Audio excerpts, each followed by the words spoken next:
Richie Rich Show. Wow, trucks are backed up and down the road here. I'm at Wally World. I'm trying to figure, is this the result of the tariffs? Or is just poor planning with Wally World? Who knows? Literally up and down the road here. Trucks just sitting. Look at that, coming in. Just sitting. Hey, Richie Rich here. What's going on, everybody? I'm here at Wally World doing this bullshit. Oh man, disgusting place.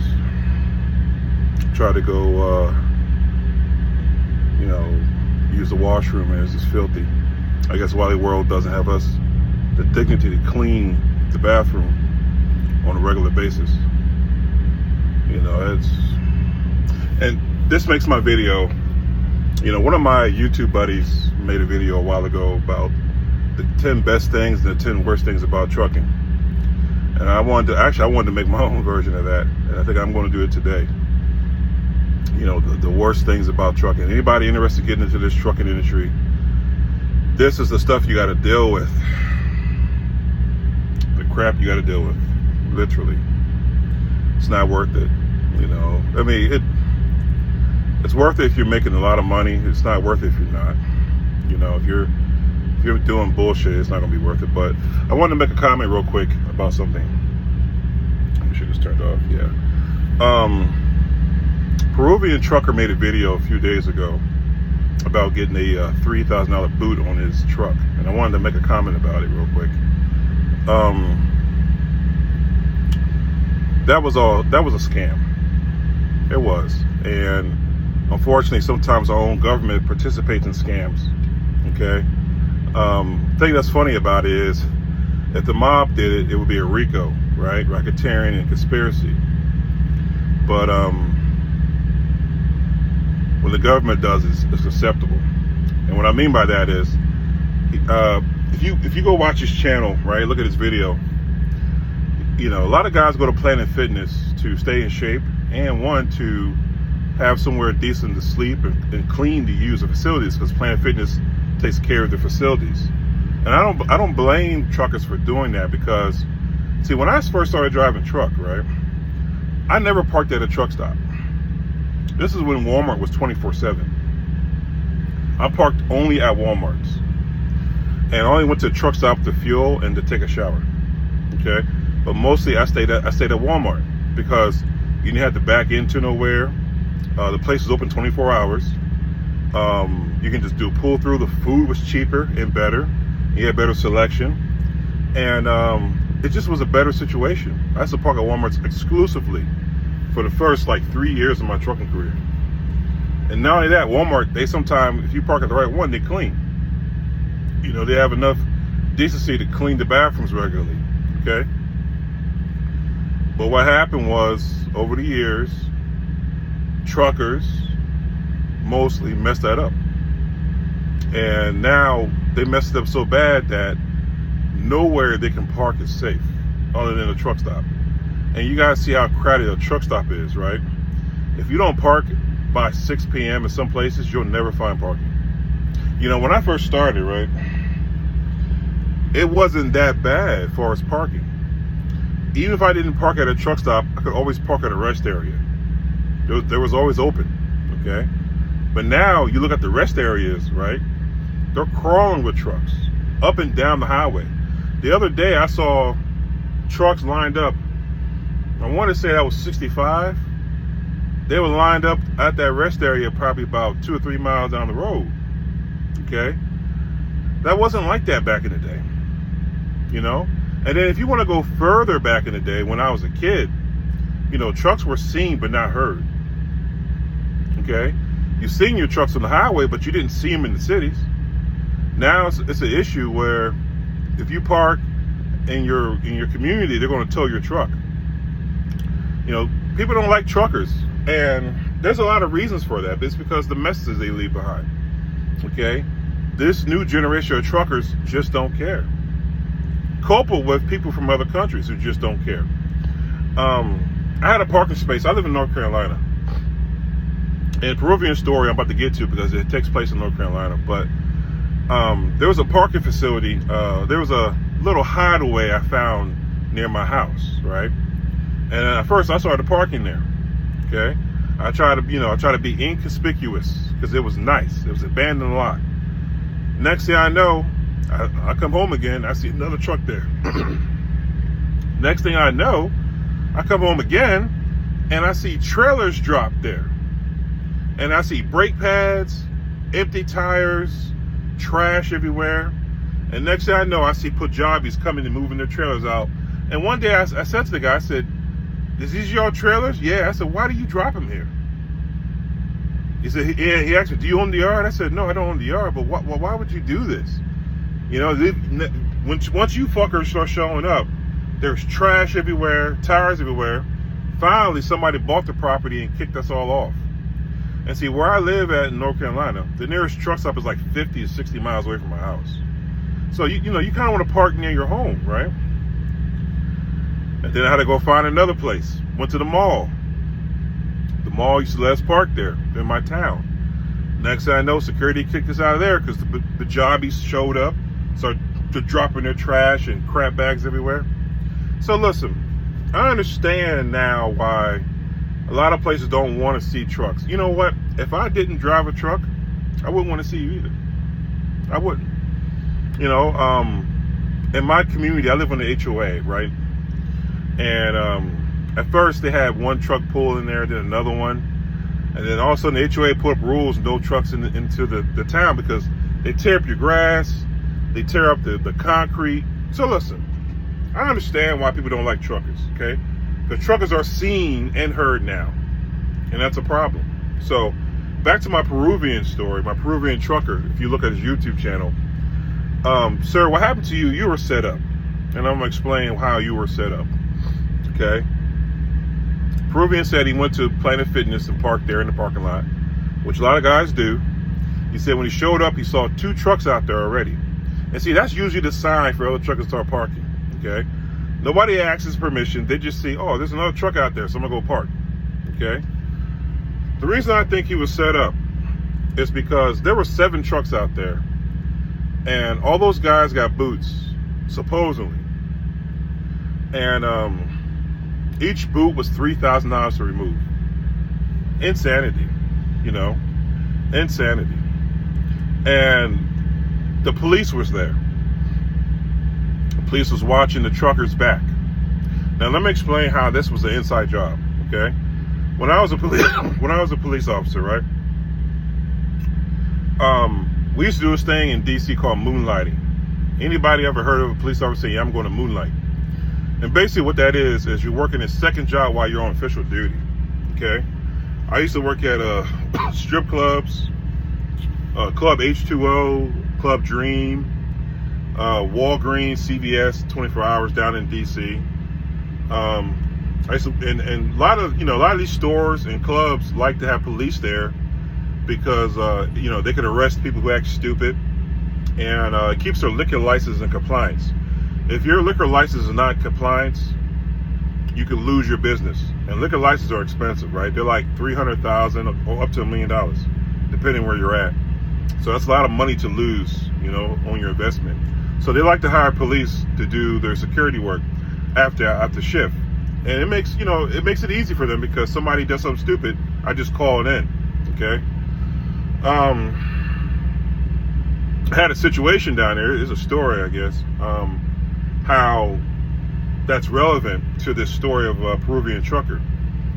The situation was I was working Washington Hospital Center. I just finished a call there, and as I was leaving, some people pulled up in a Jeep, and the guy jumped out the Jeep and fell and collapsed to the ground at the front of the hospital, right there at the MedStar. And when I'm there and I see he's bleeding from the chest, so I'm thinking gunshot wound, but he was stabbed. So they called for help, and they got him on the stretcher, and they took him back to the operating room to get worked on. And I went back there and I was talking to him like I'm talking to you guys, right? And I asked him what happened, and he told me, he said he was in a dance club on Florida Avenue, and he was dancing with this girl. She get into an argument with another girl, and the girl's man pulled out a ice pick and stabbed him in the chest. So the doctors put him under, and they shoot me out the room. And I'm talking to the girl, and I'm like, hey, what happened to your boyfriend? She said, no, that's not my boyfriend. He said, I just met him. We were just dancing.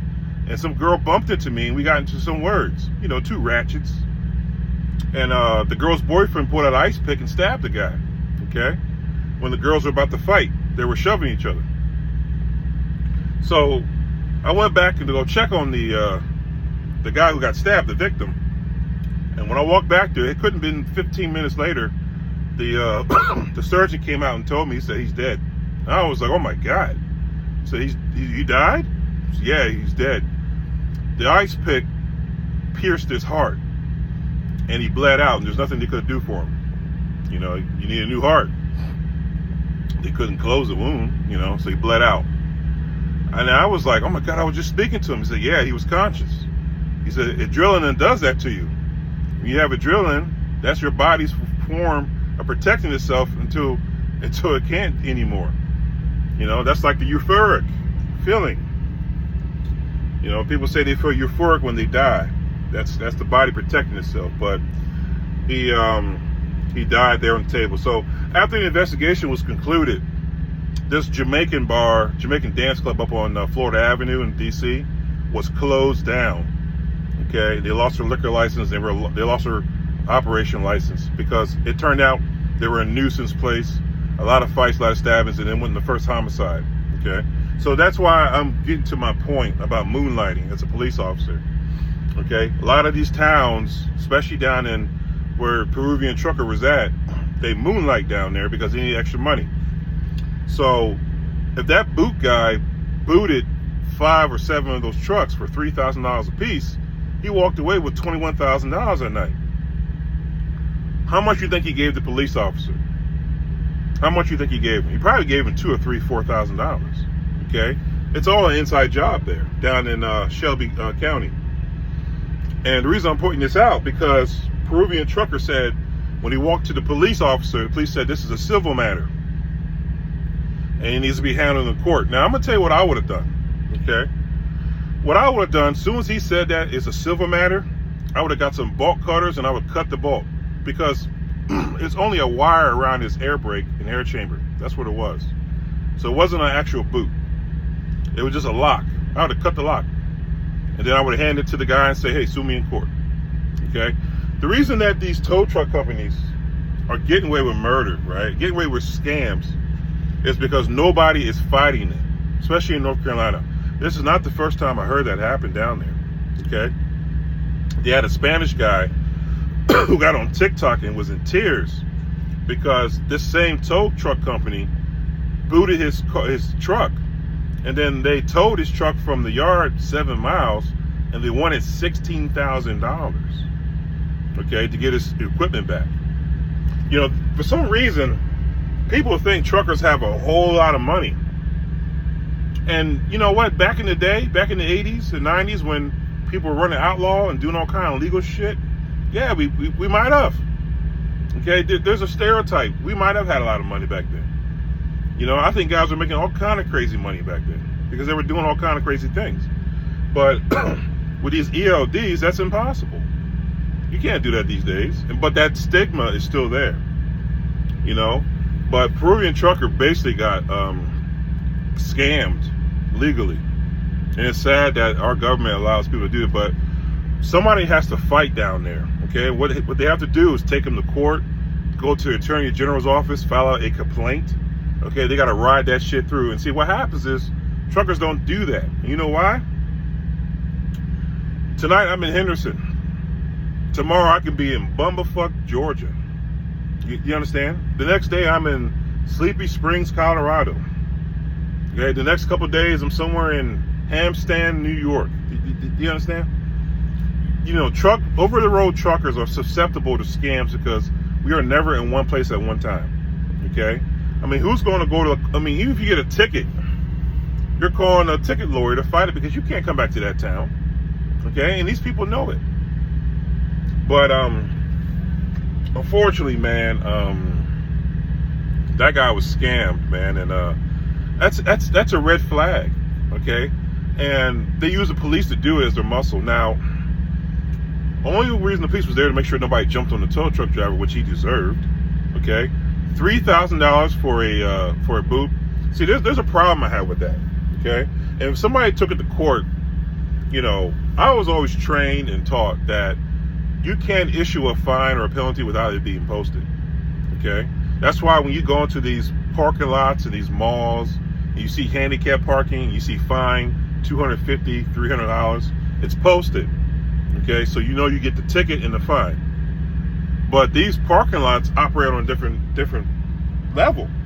They don't tell you the penalty. And it's a guess fucking who, you know? I mean, $3,000 for a boot. Unbelievable. And, you know, they towed the truck, right? That'd have been $16,000 out of that dude's pocket. That's how much they charged the other guy. The guy sat on top of his truck and he was screaming. Okay? That's unacceptable. But something has to be done. You know, something was done in Memphis, Tennessee, when that outlaw tow truck company in Memphis went out there and was towing guys next to that Love's and that Pilot on Lamar Avenue, and they were asking for outrageous fees. I think $5,000 to $10,000. The state police got involved, the attorney general got involved, and it came to a stop. Okay, same thing needs to happen in North Carolina. Well, unfortunately, nobody's taking the initiative to do it. I don't understand why. Okay, but that guy was totally calm. But I'm gonna tell Peruvian trucker, right? Keep a pair of bolt cutters and what's that? The grinder wheels, the axle, the grinders. You don't have to buy that stuff, because right now truckers are just targeted. You know, we're targeted for stealing. And this brings me to my video. You know, for anybody who wants to get into trucking, you know, any new jack, maybe you can agree with me or not, but these are the biggest scams in trucking, what I'm about to talk about. And you know, number one scam in trucking, which makes no sense, is lumper fees. You know, lumper fees are scams. They are. So you're going to tell me your company orders product for your store. Okay, I drive that sumbitch 700 miles across country to bring it to you. And when I bring it to you, you want to charge me $300 to $400 to unload your, you know, for you to unload your own product at your store for your benefit. Okay, while you're barely paying me $1,200 or $1,000 to take the load. That's a scam. Because if I was an owner or operator, right, and the company didn't pay that, I for certainly wouldn't pay that. Okay? And you know, it doesn't make sense. That never made sense to me. Never. And you know what's crazy about lumpers? Lumpers have more rights than fucking truck drivers. They're unionized. They have more rights and more privileges than truck drivers. I had a situation, right? I was in Florida dropping off a meat load, picked up out of Dodge City, Kansas, took it down to Miami, Florida. Okay? Backed into the door, it's hot as shit. The reefer's running at 28 degrees. And the guy knocks on my door a couple minutes later after I backed in. He's like, hey, listen, man, we had a couple boxes fall over. I need you to come look at this. Walk back there. One of the pilots just kind of like tilted down. It didn't break, but it tilted down. I said, well, bro, what's the problem? This is your job to pick it up. He said, yeah, but per union contract, we can't touch it. So you have to restack the stack. I said, what? I'm not doing that shit. Okay? I ain't going to drive 10, 11 hours a day to get your shit down to you. You have to pick up 100-pound boxes just because your fucking lazy ass doesn't want to touch it. But you touch it anyway. He was like, yeah, we can't unload you. I said, fine, fuck it. It's Miami. I want to spend a couple days down here anyway. So I had to take it to a warehouse to get it reworked onto a new Pilot, which cost like $300. Then bring it back there and have it unloaded. I mean, the dumb shit. Okay? Total scam. Total fucking scam. Makes no sense. Lumper fees. Okay? What else is a fucking scam out here? I had, you know, I need to start writing this shit down because I was thinking about it the whole way I was driving down here. I was just pissed today. Oh yeah, weight stations. Fucking scam. I'm gonna explain why. I go pick up a load, right, from a shipper. Half the time, I don't know what the fuck's on the truck anyway. I have no clue. I mean, it's all coded. You know, sometimes you think you got one thing and it's another thing. You know, sometimes the abbreviations you may understand or not. But anyway, you pick up the load, right? And the greedy sons of bitches put too much weight on the truck. The shipper does. I'm going to give you a good example. Up in Washington State one day, picking up an apple orchard up in Washington, in the middle of nowhere. And you know how produce is. Once you pick the stuff, they got to get it out the warehouse. Okay? The shipper loads me 83,000 fucking pounds, right?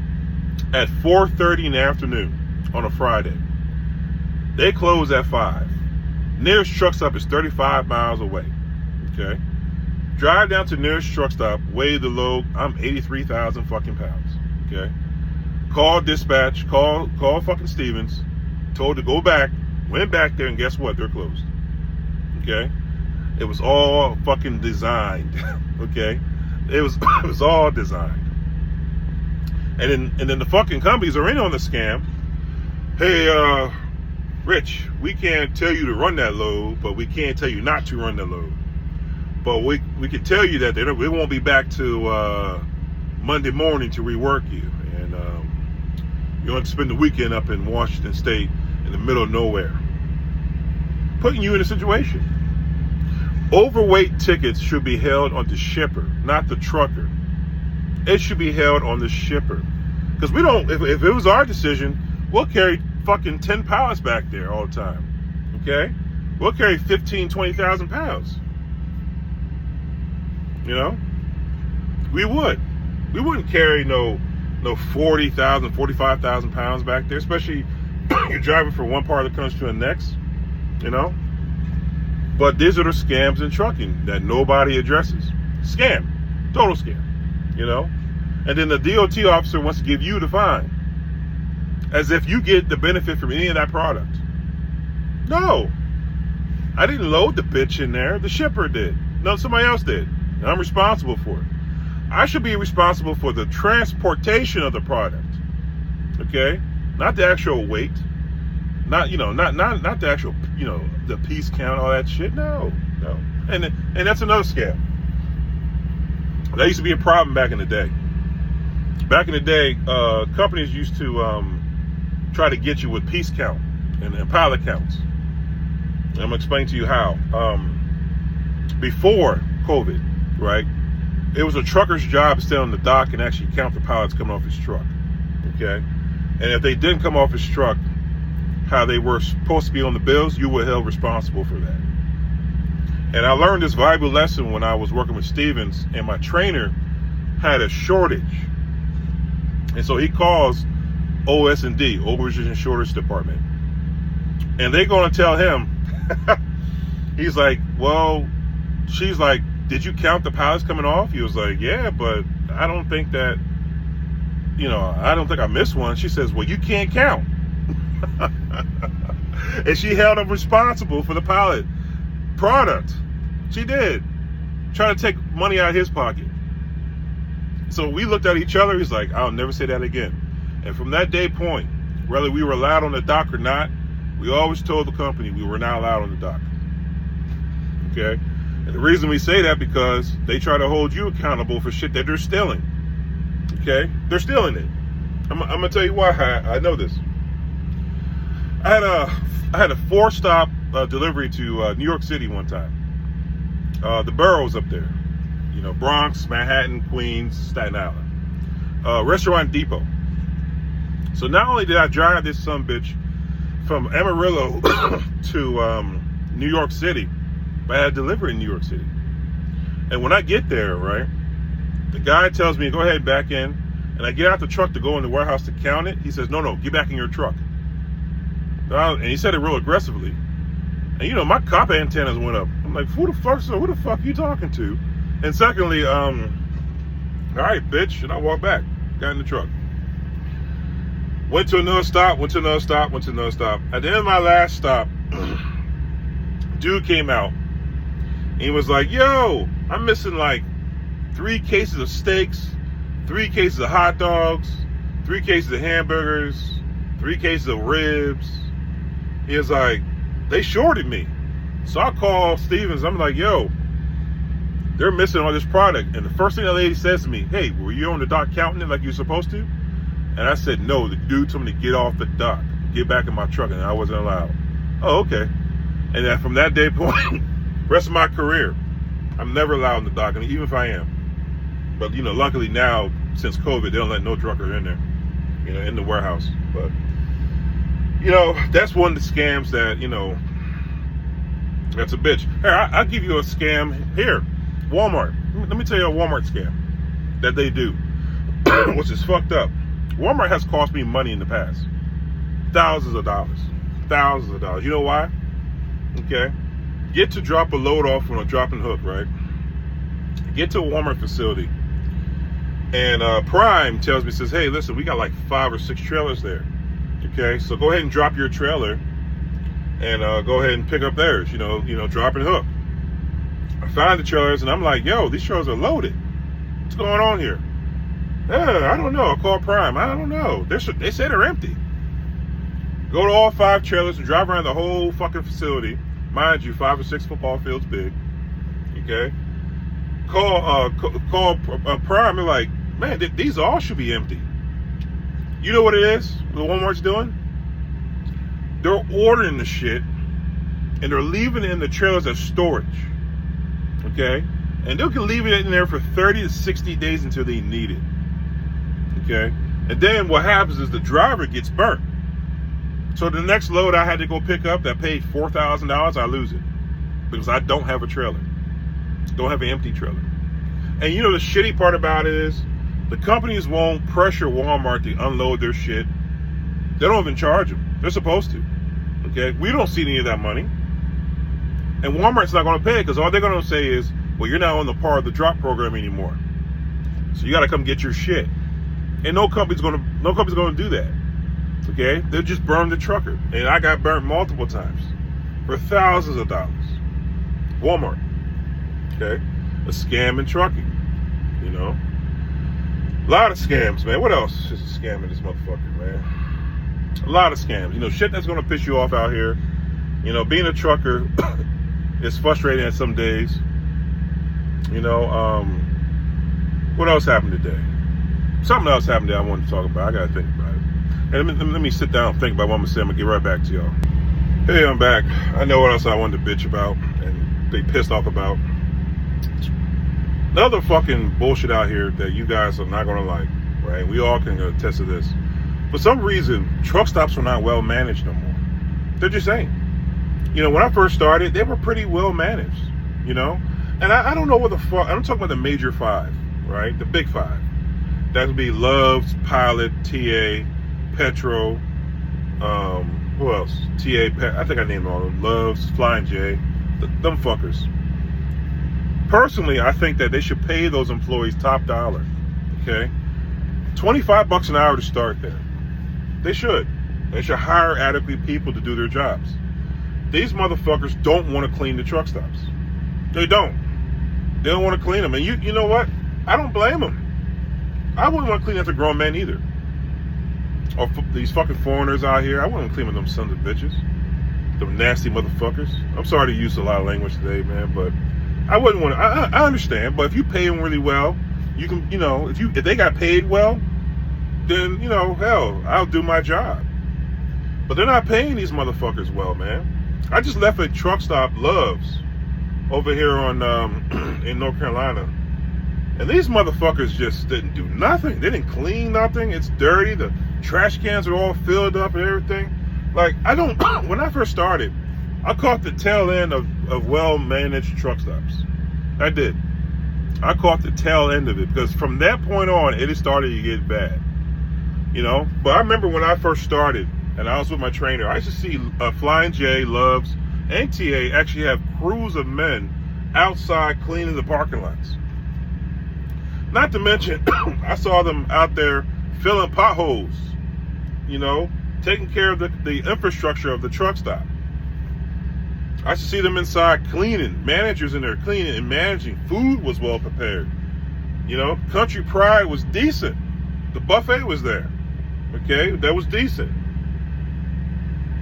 You know, you can get a shower for $10. You know, now they're not well managed. They don't want to clean, and I can't blame them. You pay somebody $10, $12 or $15 an hour, you get that. That's what you get. And that's the problem I have with trucking now, because there's such low paying jobs here now that you get the low quality people. Okay, and a lot of people blame that on immigrants. Yeah, I hear it. You know, a lot of people blame that on the low income people getting pushed into trucking. I can hear it. It's because a trucking company don't have to pay you well. You don't have to be professional. And I know a lot of these old timers got to feel fucking horrible to watch these new guys just look like shit. You know what I'm saying? I was watching an old timer today who checked into Walmart. He looked nice. He had jeans on, his boots on. He had a nice button-up shirt. He had his glasses in his business pocket. I mean, he looked professional. He looked like a truck driver.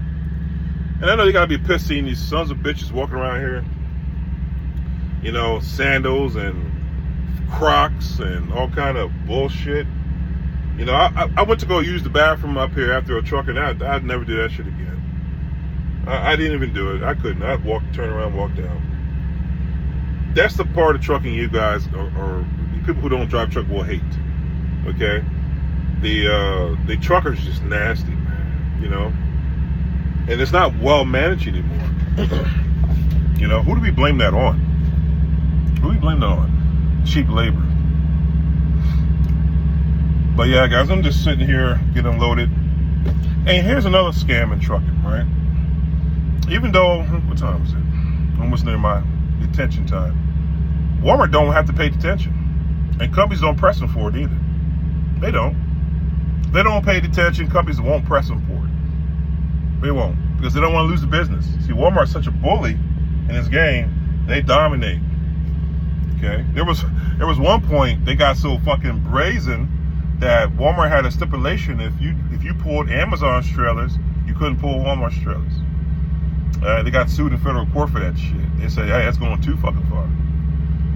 You know, Walmart. I mean, one of the biggest employers in the United States. And if you're a truck driver for Walmart, or a store manager, or a pharmacist, you're the only ones who are making money. Everybody else, minimum wage, struggling to pay. You know, how do you work at somewhere, at Walmart, right, and still have to be on welfare in Section 8? That makes no sense. That's double dipping to me. That's like, it's pointless. Anyway. I don't know, guys. I'm trying to calm down a little bit. Richie just gets in this little bag, you know. You know, you just have to say something. And there's some other shit I wanted to talk about. I might go live after this video uploads. Anyway, peace and love, y'all. Please subscribe. I appreciate my fans out here, man. Keep me motivated while I just navigate some of this bullshit. Look at this fucking Prime.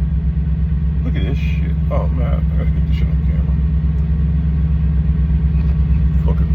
Anyway, peace and love. Later.